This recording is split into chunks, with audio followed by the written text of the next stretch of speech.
চিকিৎসায় অবহেলা, নিম্নমানের খাবার সহ বিভিন্ন অভিযোগে বিএসএমএমইউ এর সামনে আন্দোলন করেছে বৈষম্য বিরোধী আন্দোলনের আহতরা।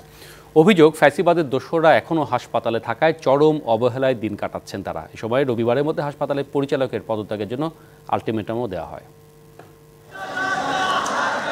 বৃহস্পতিবার সন্ধ্যা থেকে বিএসএমএমইউ হাসপাতালের সামনে অবস্থান নিয়ে আন্দোলন করতে থাকেন জুলাইয়ের গণঅভ্যুত্থানে অংশ নেয়া আহতরা। দাবি জানান হাসপাতালের পরিচালকের পদত্যাগের।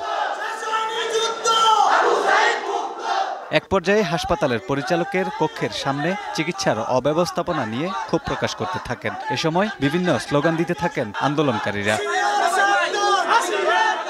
অভিযোগ করেন, ফ্যাসিবাদের দোসররা এখনো হাসপাতালে গুরুত্বপূর্ণ পদে থাকায় এমনটি ঘটছে তাদের সাথে। এই পরিচালকটা পদত্যাগ যদি হয়, আমরা আশা করি এই জায়গায় দালাল মুক্ত হবে, আমরা চিকিৎসা পাবো। প্রত্যেকটাদের যারা আমলে তাদেরকে দরিদ্রদের পুনর্বাসন করার মতো ব্যবস্থা করে দিচ্ছে। রাত 8:30টার দিকে হাসপাতালের পরিচালক ব্রিগেডিয়ার জেনারেল মোহাম্মদ রেজাউর রহমান তার কক্ষ থেকে বেরিয়ে গেলে রুম তালাবদ্ধ করে আলটিমেটাম দেয়া হয় পদত্যাগের। কোনো রকম কম্প্রোমাইজ এই বিষয়ে হবে না যতক্ষণ সে পদত্যাগ না করছে। আগামী যে রবিবার তারা আমাদেরকে সময় নিচ্ছে যে তার পদত্যাগ ব্যাপারে তারা যে তার প্রসিডিংগুলো আছে সব শেষ করে আমাদেরকে পদত্যাগের প্রসিডিংগুলো আমাদেরকে পেপার দিবে। রবিবারের মধ্যে পরিচালক পদত্যাগ না করলে কঠোর কর্মসূচির ঘোষণা দেন আহত আন্দোলনকারীরা। Kamrul Hasan, DBC news, Dhaka.